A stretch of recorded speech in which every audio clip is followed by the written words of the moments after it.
Bien, y como siempre le agradecemos enormemente a Nico Pertierra la amabilidad de atendernos cada tanto para analizar estos reportes, que CESO, estos informes económicos mensuales que CESO publica.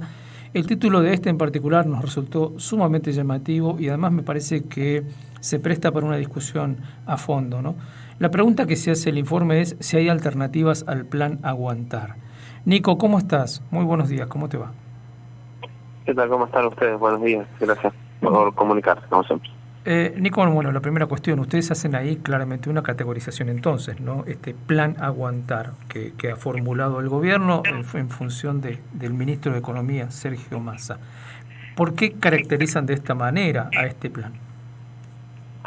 Bueno, básicamente nosotros entendemos que acá el gobierno lo que está leyendo, de alguna manera, es un riesgo evidente y concreto de que una situación económica aún más crítica que la actual, como estuvo cerca de suceder en el mes de julio y agosto, que se materialice, que se espiralice todavía más la inflación, que no se puedan controlar las grandes variables macroeconómicas y que eso habilite una agenda de reforma muy profunda de un gobierno, de un eventual gobierno para el 2023 y 2024, que viene con una agenda muy radicalizada, ¿no?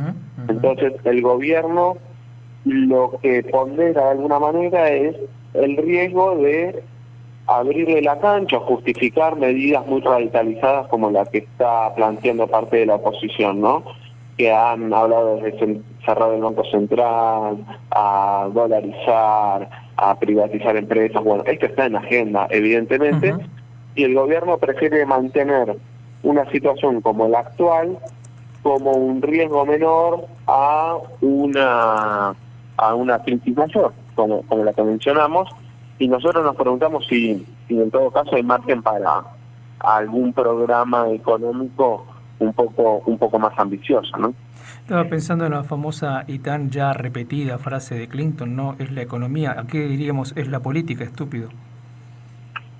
Sí, realmente parece evidente que el gobierno tiene que trabajar no solo sobre una agenda económica, sino también sobre una dinámica política interna, sin la cual, si no se estabiliza esa situación, también es difícil pensar en programas económicos convincentes, ¿no? Que puedan persuadir al resto de los actores económicos.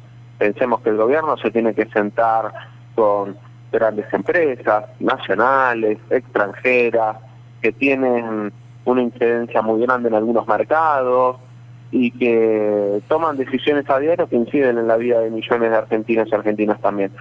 Cuando se sienta ahí con esos actores enfrente, el gobierno tiene que estar fortalecido y sólido, si no es muy difícil que pueda llevar adelante algún programa económico. Tal cual, y la actitud en general de estas grandes empresas y hasta las medianas también es de una intransigencia que creo que no sé si inédita, pero convengamos que aprovechan y mucho la debilidad del gobierno. Ustedes en el reporte, Nico, hacen varias cosas interesantes. Hay un par de datos que me gustaría que nos ayudara a saber. Primero, el tema de la cuenta de dólares. ¿Qué está pasando con la campaña de trigo? ¿Qué puede significar esto a la hora de la recaudación? Y después una crítica muy aguda que hacen en la presentación del plan Ahora 30. Pero vamos por parte, vamos por el trigo. Bueno, el trigo, como sabemos, es un cultivo de invierno. Quiere decir que en los próximos meses, ahora fines de noviembre y principios de diciembre, se hace la cosecha de trigo, ¿no? Que se sembró entre marzo, mayo y junio. Lo que se está viendo es en amplias zonas del país una sequía muy muy fuerte, la más intensa en algunas regiones en los últimos 10 o 15 años. Y esto obviamente afecta el rendimiento considerablemente. Cuando se esperaba una cosecha superior a las 20 millones de toneladas de trigo, hoy las estimaciones de la Bolsa de Comercio de Rosario, por ejemplo, ronda los 14 millones de toneladas, ¿no?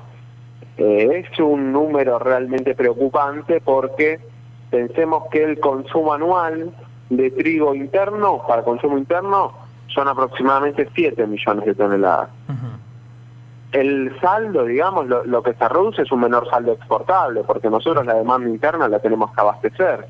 Entonces, en lugar de poder exportar casi 15 millones de toneladas, vamos a poder exportar la mitad. Tiene un impacto eso en las exportaciones, en las reservas, de entre 1.500 y 2.000 millones de dólares. Es un número preocupante. Pensemos que es el mismo monto de lo que se acaba de renegociar con el Club de París, por ejemplo, ¿no? Para tener una dimensión. Claro. Sin hablar de la presión sobre los precios internos de un producto de altísimo consumo y de incidencia fuerte después en todos los otros precios.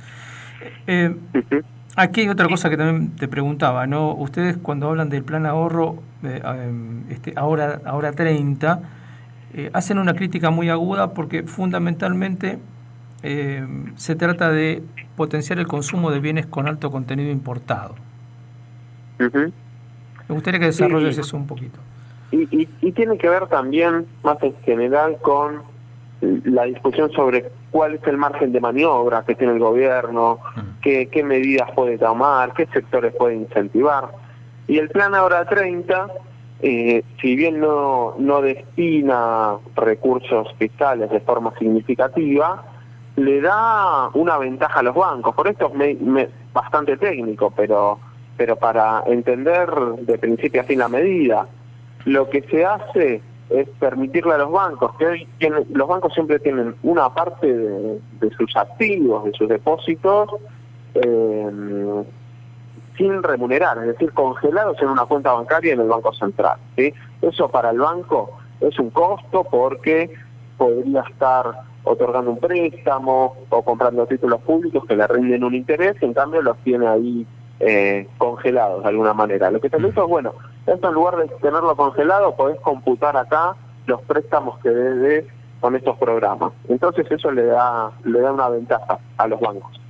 Pero esos recursos se volcaron a un tipo de consumo, como bien vos decías y nosotros señalamos ahí, que tiene un alto componente importado, un bajo impacto en la mano de obra, porque no son sectores que demanden mucha mano de obra por cada peso producido en el sector. Estamos hablando de electrodomésticos, electrónicos, obviamente son consumos necesarios en los hogares, ¿no? Pero uno se pone a pensar las prioridades en una situación actual, con una situación social bastante delicada, y uno piensa si eso no tiene mayor impacto en términos productivos, económicos y sociales, si no va, por ejemplo, a el fortalecimiento de pequeños productores y medianos alimentarios, de alimentos, si no puede ir a la infraestructura social, que también es muy necesaria, porque además de los bajos ingresos,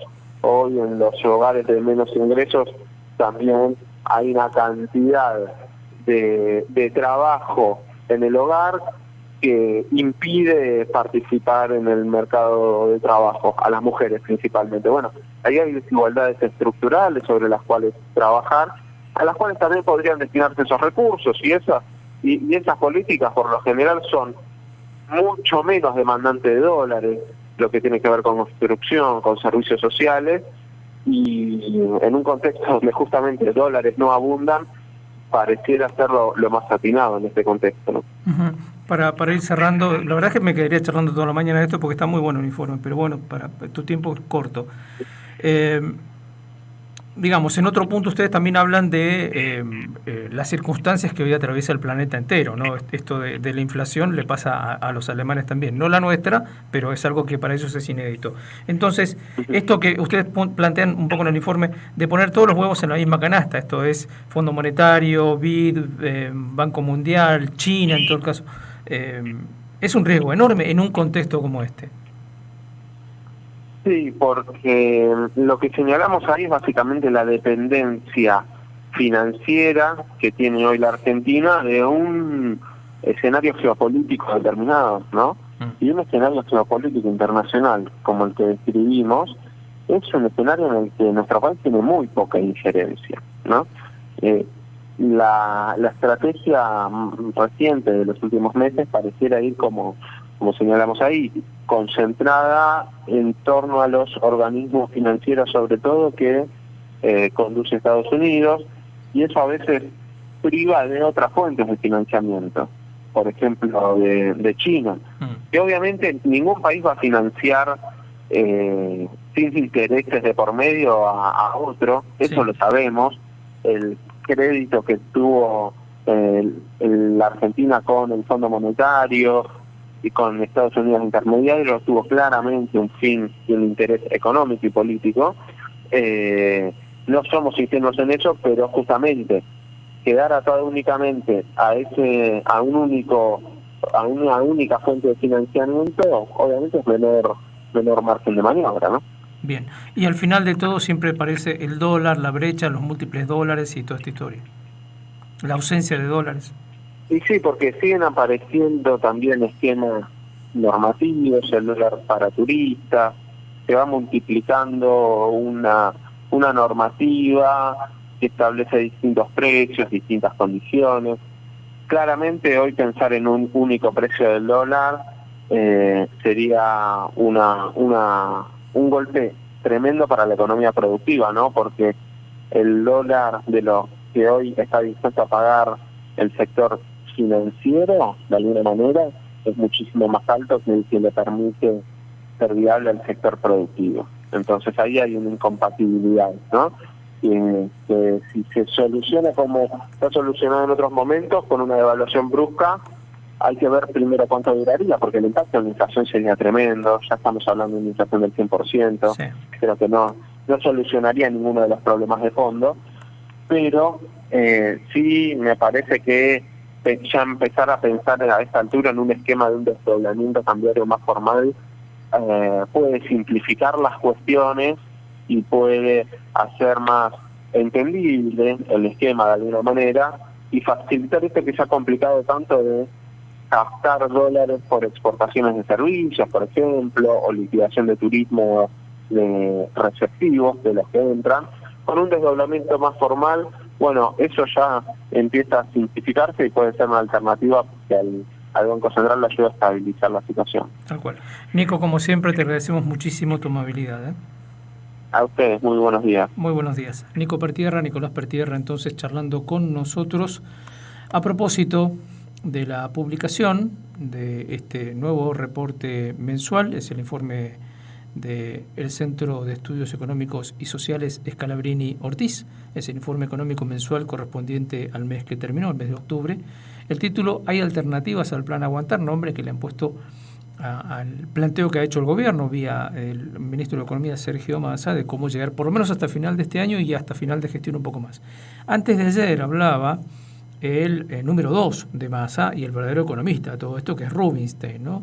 Haciendo una defensa precisamente de todo esto que estamos escuchando y tratando de explicar que las cosas mejoran lentamente. Sí, claro, hay una mejoría, pero en el medio de una fragilidad enorme. Como dice una antigua canción de Jethro Tull, estamos caminando sobre hielo quebradizo, ¿no? De eso, patinando, dice en realidad la canción, ¿no? Skating away.